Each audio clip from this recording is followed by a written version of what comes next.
కీర్తించేదను ప్రతిరోజు అనునిత్యం నిన్నే కీర్తించేదను. Praise the lord. క్రీస్తునందు ప్రియమైనటువంటి దేవుని బిడ్డలారా, ఈ దినము పరిశుద్ధ గ్రంథము చదువుకొని ఈ ఉదయకాల ధ్యానమును మనం ధ్యానం చేసుకుందాము.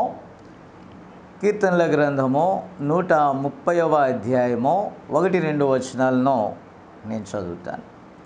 యెహోవా, అగాధ స్థలములలో నుండి నేను నీకు మొర్రపెట్టుచున్నాను.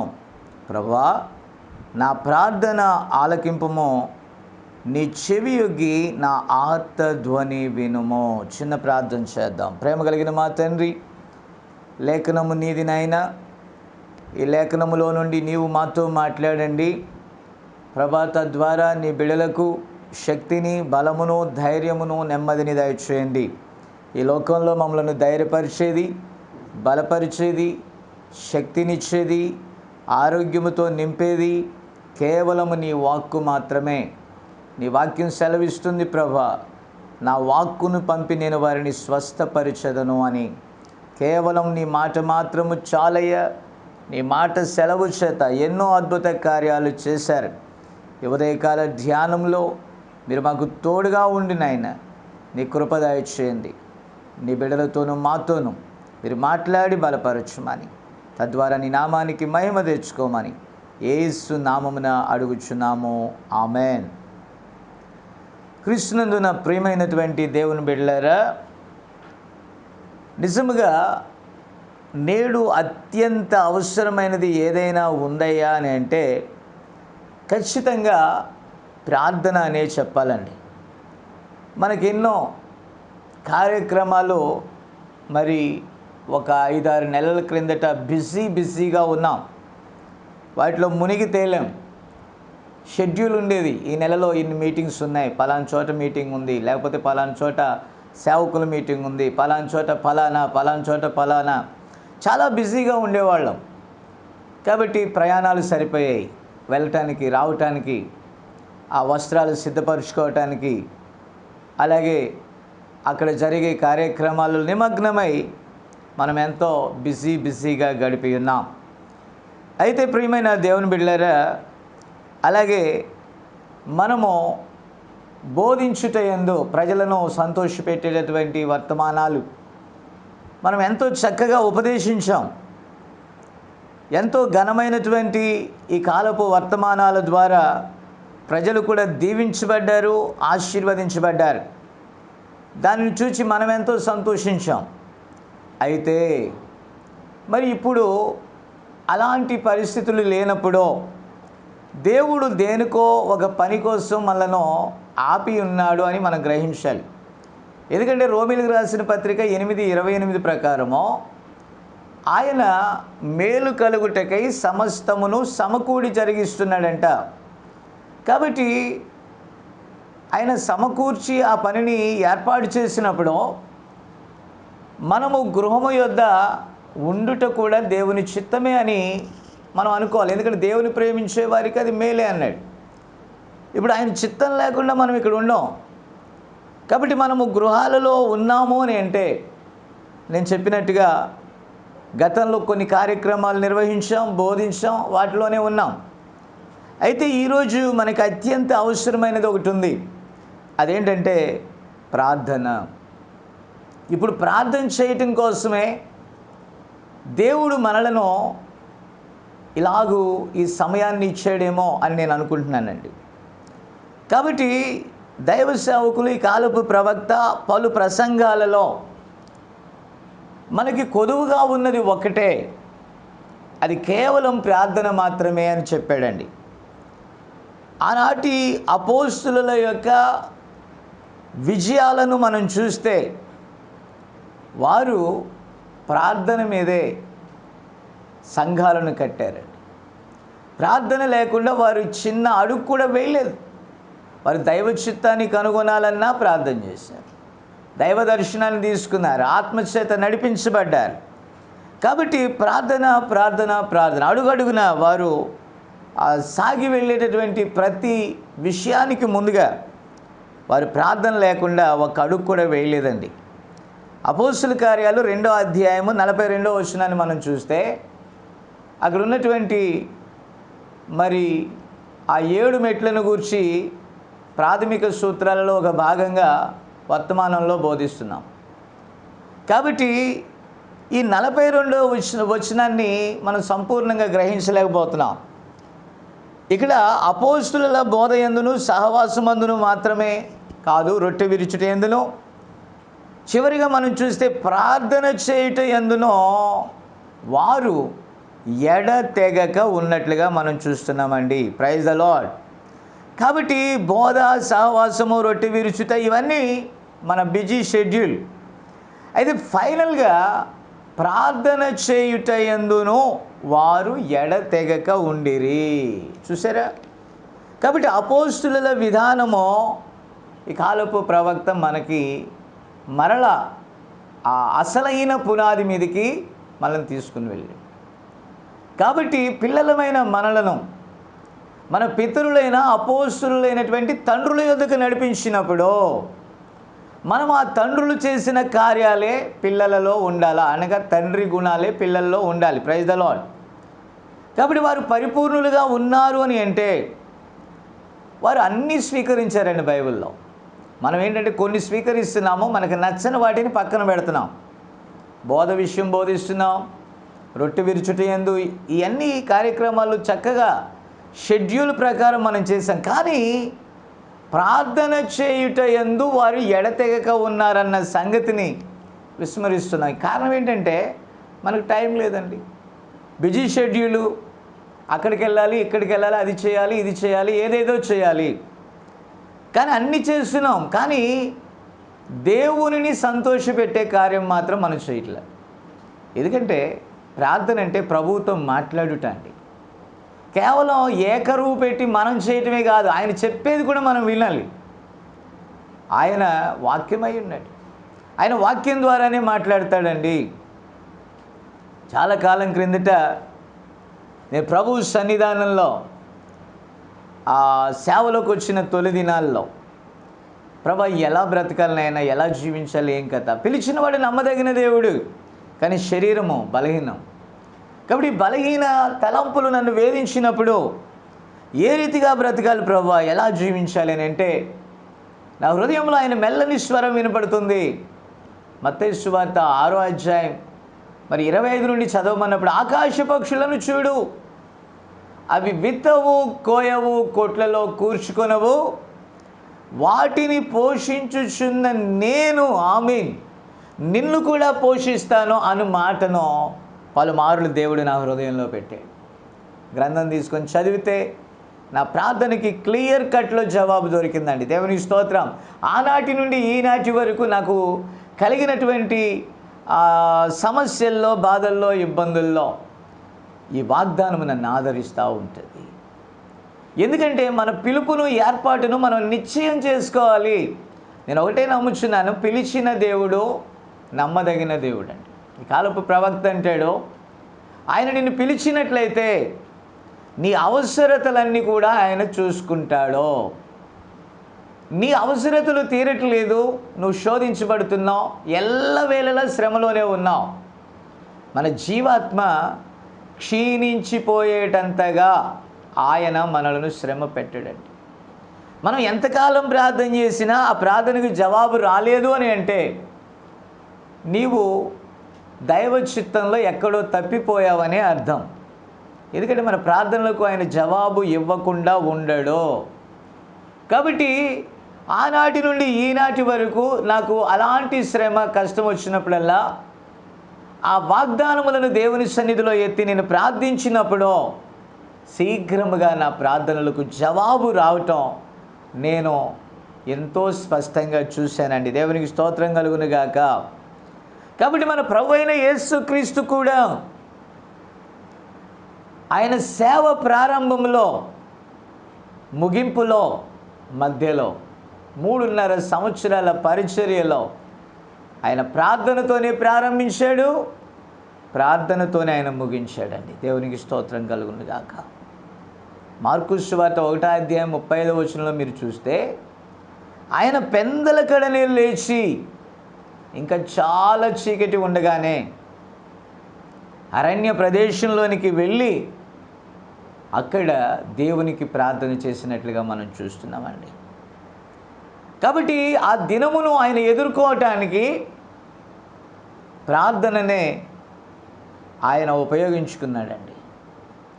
ఎందుకంటే ఆయన శరీరధారిగా పుట్టినప్పుడు ఆయన శరీరంలో ఉన్నాడు, పలు శోధనలు ఉంటాయి. అందుకే లేఖనం చెప్తుంది, ఆయన శరీరధారి ఉన్న దినాలలో తను మరణము నుండి రక్షింపగలవానికి ప్రార్థనలను యాచనలను చేశాడని బ్రతిమలాడుకున్నాడంట. ఆయనకంటే మనం గొప్పవారం అంటారా? ఆయన ఎవరండి? పాపం వలన పుట్టినవాడు కాదండి, పరిశుద్ధాత్మ వలన పుట్టినవాడు. పాపం వలన పుట్టినటువంటి మానవుని మాటనే మనం అంత గొప్పగా తీసుకుంటే, పరిశుద్ధాత్మ వలన జన్మించినటువంటి యేసుక్రీస్తు మాదిరి ఇంకెంత గొప్పది. కాబట్టి ఆయన తన అడుగుజాడల యందు నడుచుకున్నట్లుగా మన ఎదుట ఆయన మార్గమును ఉంచి వెళ్ళాడండి. హల్లెలూయా. ఆయన ప్రవక్తలలో ఉండి మాట్లాడాడు, 7 సంఘకాల దూతలలో ఉండి మాట్లాడాడు. ఈరోజు పరిశుద్ధాత్మగా ఆయన తన వాక్యంతో మనతో మాట్లాడుతున్నాడు. Praise the lord. కాలాలు మారొచ్చు, యుగాలు మారొచ్చు, మనుషులు మారొచ్చు, తరాలు మారొచ్చు, ఎవరైనా మారొచ్చు.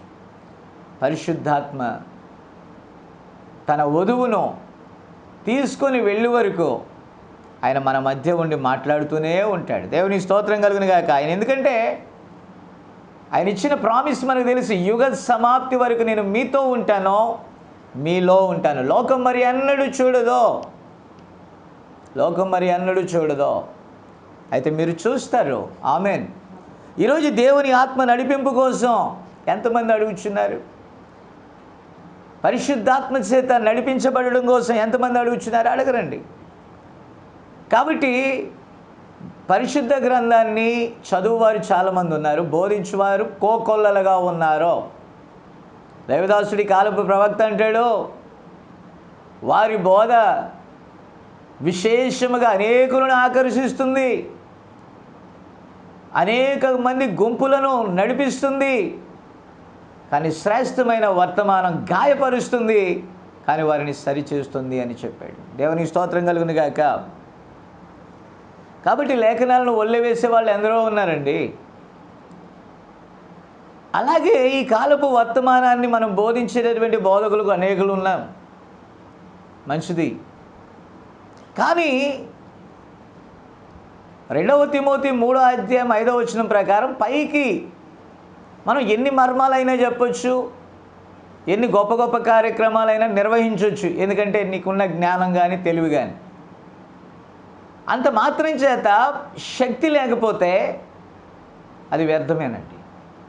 పైకి భక్తి మనం కలిగి ఉండొచ్చు, చాలా మర్మాలను బోధించవచ్చు, కానీ దైవశక్తి లేకపోతే కష్టం. బైబిల్ అంటుంది, విశ్వాసము, నిరీక్షణ, ప్రేమ, ఈ 3 నిలుస్తాయంట. విశ్వాసం అవసరం, ఎదురు చూచేది అవసరం, ప్రేమ అవసరం. పరిపూర్ణమైన ప్రేమ, అదే ప్రేమ, అగాపే ప్రేమ. అయితే వీటన్నిటిలో కూడా శ్రేష్టమైనది ప్రేమయే. ప్రేమ అంటే ఏంటి? మనకి ఎవరైతే ఇష్టమైన వ్యక్తి ఉంటాడో ఆ వ్యక్తితో ఎక్కువగా మనం మాట్లాడుతాం. దేవుని స్తోత్రం కలుగును గాక. ప్రేమతో కూడుకున్నదేనండి ప్రార్థన. ఒక వ్యక్తితో నువ్వు మాట్లాడేటటువంటి విన్నపాలను తెలియచేస్తున్నావు అంటే ఆయన ఉన్నాడనే కదా. హెబ్రీయులకు రాసిన పత్రిక 11:6 ప్రైజ్ ద లార్డ్, విశ్వాసం లేకుండా ఆయనకి ఇష్టలమై ఉండుట సాధ్యం కాదు, అసాధ్యం, ఇంపాసిబుల్. ఆయన యొద్దకు వచ్చి వారు ఫలము దయచేయనని మన మనవి ఆలకిస్తాడని నమ్మాలి కదా. లేఖనం చెప్తుంది, నమ్మవలెను కదా. దేవుని స్తోత్రం. కాబట్టి ఇప్పుడు ఆయన మన ప్రార్థన వింటున్నాడంటే విస్తారంగా మనం మాట్లాడతాం, ఎన్నెన్నో విషయాల్లో లీనమైపోతాం. ఈరోజు ప్రపంచాన్ని గలిబిలి చేయుచున్న వ్యాధులను గురించి మాట్లాడుకోవాలంటే చైనా దేశం కాడ స్టార్ట్ చేసి ఇండియా దేశం దాకా వచ్చి ముగిచ్చేద్దాం. అయినా అవదు, ఇంకా కంటిన్యూ అవుతానే ఉంటుంది. సోషల్ మీడియాలో అదే, వాక్యాల్లో అదే, అన్నిటిలో అదే. మంచిదే, కానీ మనం దేవుని దగ్గర ప్రార్థించుటలో ఎంత సమయాన్ని గడుపుచున్నామని అంటే అక్కడ ఏ ఊసులు చెప్తావు నువ్వు ఇంకా ఆయనకి? లోకంలో అయితే ఎన్నో ముచ్చట్లు, కానీ దేవుని దగ్గరికి వచ్చి హృదయాన్ని కృమ్మరించి మన వ్యాకులత అంతా ఆయనకి చెప్పేటటువంటి తీరిక మనకు లేకుండా పోయింది. ఈ ఖాళీ టైంలో ఇక సోషల్ మీడియాని బేస్ చేసుకొని అందులో అనేకమైనటువంటి వాక్యాలు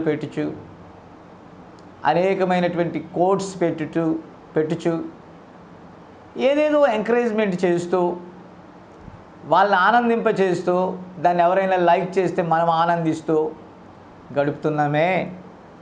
దేవుని పాదాల మీద పడి ప్రార్థన చేయటం మనకి చేత కావట్లేదండి. కొన్నిసార్లు ఆయన రాత్రంతా కూడా ప్రార్థనలోనే గడిపాను అన్నట్లుగా లేఖనం చెప్తుంది. ఎందుకు గడిపాడండి రాత్రంతా? ఎందుకు గడిపాడు? మరి ఆయన దేవుడు, సృష్టికర్త.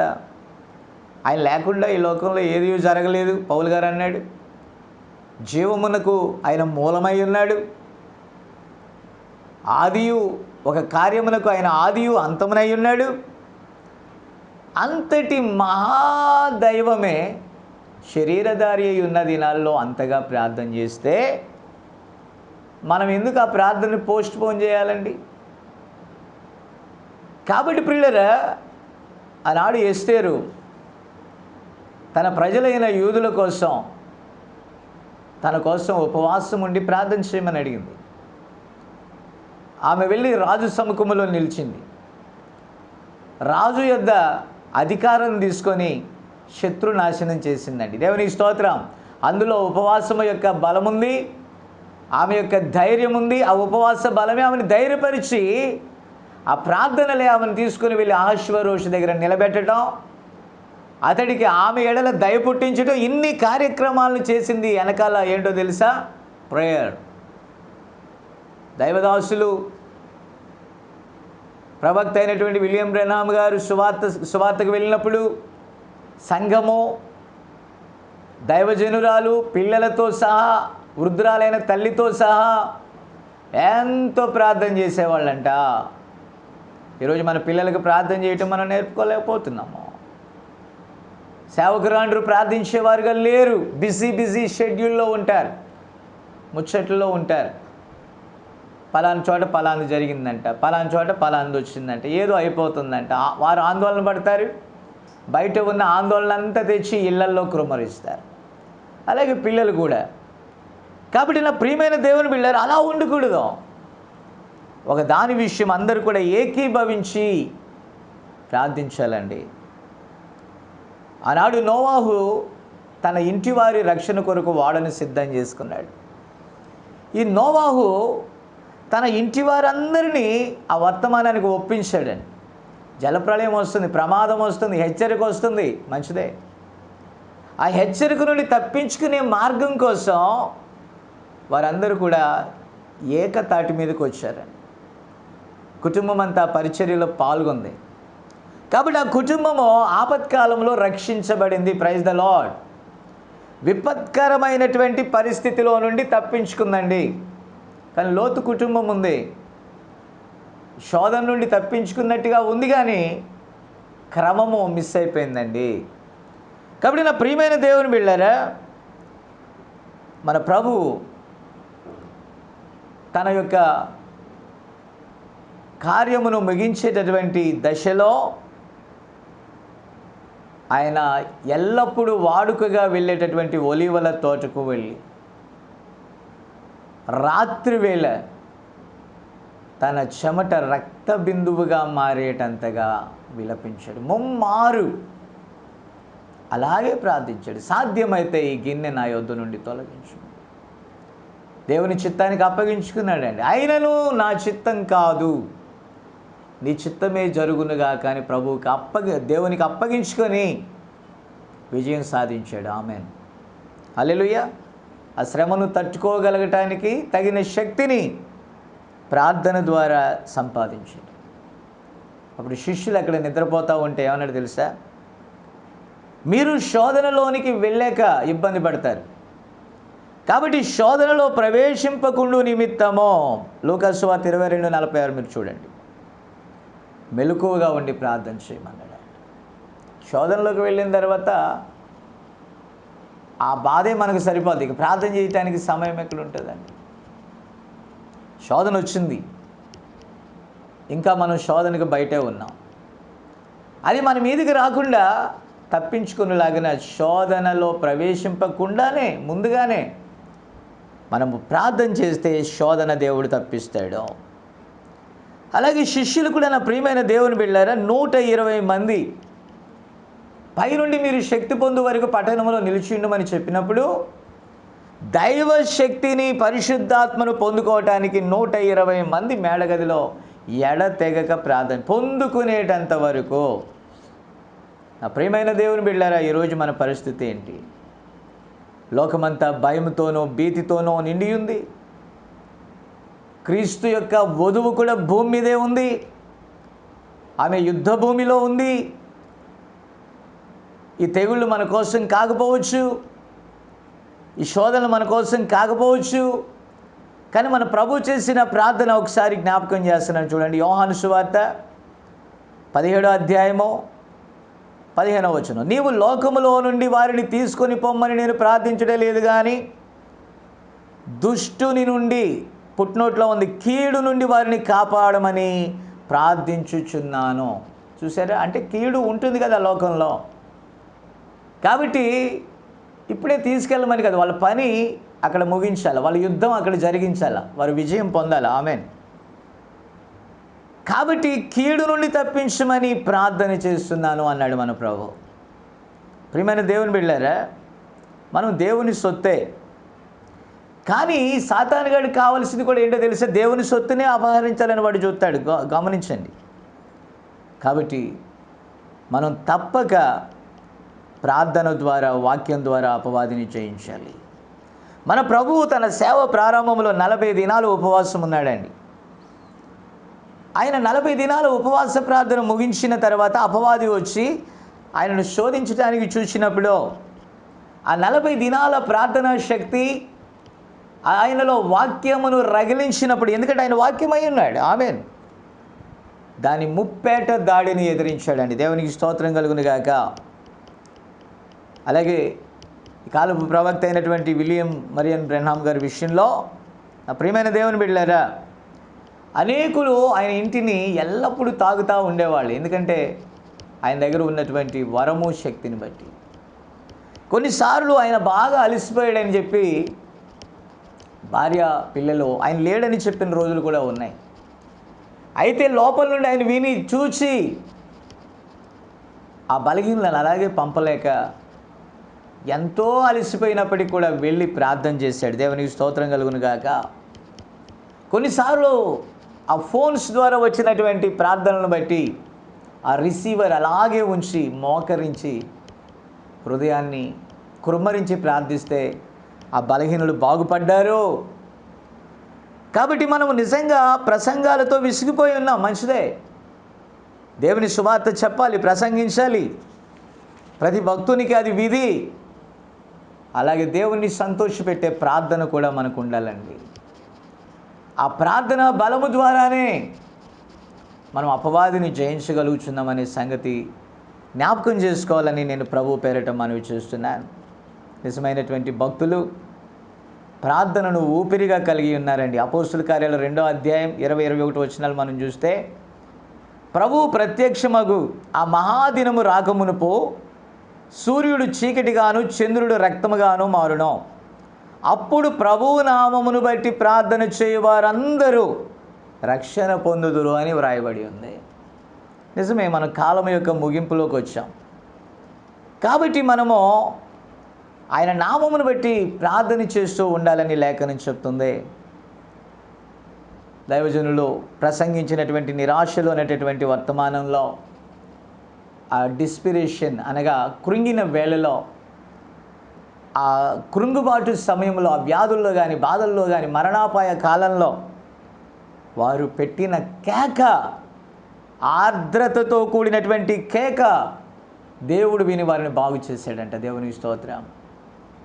నిజంగా భర్తమై అంటున్నాడు, దావీదు కుమారుడా నన్ను దాటిపోకో, నన్ను కరుణించయ్యా, నన్ను కృప చూపయ్యా అని అడిగితే ప్రభు అక్కడ ఆగి అతని కన్నులు తెరిచినట్టుగా మనం చూస్తున్నాం. ఎందరో బలహీనులు కేక వేసి ఆయన పిలిచినప్పుడు ఆయన ఆగి వారిని బాగు చేయకుండా ఆయన ఉండలేదండి. ప్రైజ్ ద లార్డ్, హల్లెలూయా. పేతురు గారు అంటున్నాడు, 1 పేతురు 4:7, అన్నిటి అంతము సమీపమై ఉన్నది, కాబట్టి మనం ప్రార్థనలు చేయుటకు మెలకువగా ఉండాలంట. ప్రియమైనటువంటి దేవుని బిడ్డలారా, మన విరోధి అయిన అపవాది మన సోదరుల్లో అనేకులను శ్రమల పాలు చేసింది. చాలామంది అనారోగ్యం పాలై ఉన్నారు, ఆర్థికంగా కృంగి ఉన్నారు, భయభీతులతో లోనై ఉన్నారు. వారికి ఎలాంటి సహాయం లేదు. వారికి సహాయం చేసేది దేవుడే. ఆ దేవుని హస్తాలను కదిపేది మనం ప్రార్థనే. ప్రపంచాన్ని సృష్టించిన ఆయన చేతులను వారి వైపు చాపునట్లుగా చేసేది మన ప్రార్థనేనండి. దేవునికి స్తోత్రం కలుగునుగాక. యోబు తన స్నేహితుల కోసం ప్రార్థించినప్పుడు దేవుడు యోబుని 2 ఆశీర్వదించాడు. నిజంగా మన సోదరుల కోసం ప్రేమింపబద్ధులమై ఉన్నాం. ప్రేమ లేనివాడు దేవుని సంబంధి కాడు. ఎవడైనా ప్రేమ గలవాడై ఉన్నట్లయితే తన తోటి సహోదరుని కూడా మనం ప్రేమించాలి. అందును బట్టి దేవుని సంబంధులమని తెలియబడుచు ఉన్నది. చివరికి ఒక మాట చదువుకొని మనం ముగించుకుందాం. ఎఫెసీయులకు రాసిన పత్రిక 6వ అధ్యాయం 18వ వచనంలో మనం చూస్తే, ఆత్మ వలన ప్రతి సమయమునందును ప్రతి విధమైన ప్రార్థనలను విజ్ఞాపనను చేయుచు ఆ విషయమై సమస్త పరిశుద్ధుల నిమిత్తమును పూర్ణమైన పట్టుదలతో విజ్ఞాపనము చేయుచు మెలకువగా ఉండమన్నాడు. నిజమండి, ఇది మెలకువగా ఉండే సమయము. దుష్టుడైన అపవాది తన కార్యాన్ని చేసుకోవటానికి బిజీగా ఉన్నాడు. మనం కూడా ప్రార్థన చేయటానికి బిజీగా ఉండాలి. Praise the lord. కాబట్టి ఇది అంధకార సంబంధమైన గడియ. ఈ గడియలో మనం మత్తులమై ఉండకూడదండి, శాతకాని వారిగా ఉండకూడదండి. మన ప్రజలను, మన విశ్వాసులను కాపాడు టోకెన్ ఆ రక్తం క్రిందికి వారిని నడిపించాలి. ఆ రక్తం వాక్యమే. దేవుని వాక్యం ద్వారా వాళ్ళని ధైర్యపరుస్తూనే వారి కోసం మనం ప్రార్థింపవలసిన వారమై ఉంటున్నాం. బైబిల్ గ్రంథంలో అనేక మందిని మనం చూస్తే వారి విజయ రహస్యము ఒక్కటేనండి, ప్రార్థన ప్రార్థన ప్రార్థన మాత్రమే. కాబట్టి ప్రియులారా, నిజంగా ప్రార్థన మనకెంతో అవసరమై ఉంది. లేఖనంలో మనం చూసినట్టుగా ఆ ప్రార్థన దేవుడు ఆలకిస్తాడో. ఇక్కడ అంటున్నాడు భక్తుడు, ప్రభువా నా ప్రార్థన ఆలకించుము. ఈ సమయంలో దేవుడు మన ప్రార్థన ఆలకించి జవాబు దయచేయునుగాక. చిన్న ప్రార్థన చేద్దాం. ప్రేమ కలిగిన మా తండ్రి, పరిశుద్ధుడా, ఈ ఉదయమున కృంగిన వేళలో, వ్యాధుల్లో, బలహీనతల్లో, శ్రమల్లో, దిగుల్లో, చింతలో, నాయనా నిరాశలలో ఉన్న వారిని ఒక్కసారి జ్ఞాపకం చేసుకొని అయినా నిరాశలో నిరీక్షణ ఇచ్చు నీ మాట కోసం వారు నాయన ధైర్యం తెచ్చుకోవటానికి ద్వారం తెరవండి. నా ప్రియ తండ్రి, అల్లకల్లోలమైన ఈ ప్రపంచంలో నాయన మధ్యాకాశానికి మేము కొనిపోబడు పర్యంతము యుద్ధభూమిలో ఉన్నాం. నాయన నిరాశలలో ఉన్నాం, కృంగిన స్థితిలో ఉన్నాం. మమ్మల్ని బలపరిచేది నీ కృపయే. నీ కృప యొద్ద మేము కనిపెట్టుకుని ఉన్నాం తండ్రి. నీ కృపతో ఈ వాక్యము విన్నటువంటి నీ బిడ్డలందరినీ కూడా ప్రార్థనలో పురిగొల్పండి. ఎల్లప్పుడూ మీరు మా కోసం ప్రార్థన చేయండి, మా కోసం ప్రార్థన చేయండి అని మాత్రం అడగక, మీకోసము మేమును ప్రార్థన చేస్తున్నామని వారు కూడా ఈ ఉదయకాలమున మోకరించి ప్రార్థన చేయటానికి సహాయం చేయండి. ప్రార్థన ఆత్మను వారి మీదకి పంపండి నాయన.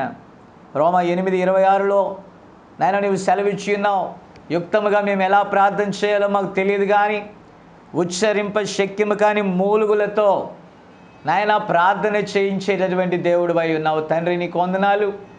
నీ ఆత్మను మీ బిడ్డల మీదకి నాయన పంపించి విజయవంతమైన ప్రార్థన చేసి నాయన శత్రువును జయించటానికి తగిన కృపను దయచేయండి. ఈ ఉదయకాల సమయంలో మా మనవులు మీరు ఆలకించినందుకు నీకు స్తోత్రాలు. బలహీనులను బలపరచండి, శక్తిహీనులకు బలాభివృద్ధి దయచేయండి. కృంగిన వారిని లేవనెత్తండి, వ్యాధిగ్రస్తులను స్వస్థపరచండి. ప్రభా, ఈ లోకాన్ని నాయన గలిబిలు చేయుచున్న అపవాది తంత్రములను లయపరచమని ఉదయకాలమున మా ప్రార్థన అంగీకరించినందుకై నీకే స్తుతి స్తోత్రాలు చెల్లిస్తూ సమస్తమును నీ చేతులకు అప్పగిస్తూ ప్రభును రక్షకుడైన యేసుక్రీస్తు నామమున అడుగుచు ప్రార్థిస్తున్నాము. Amen. Amen. God bless you all.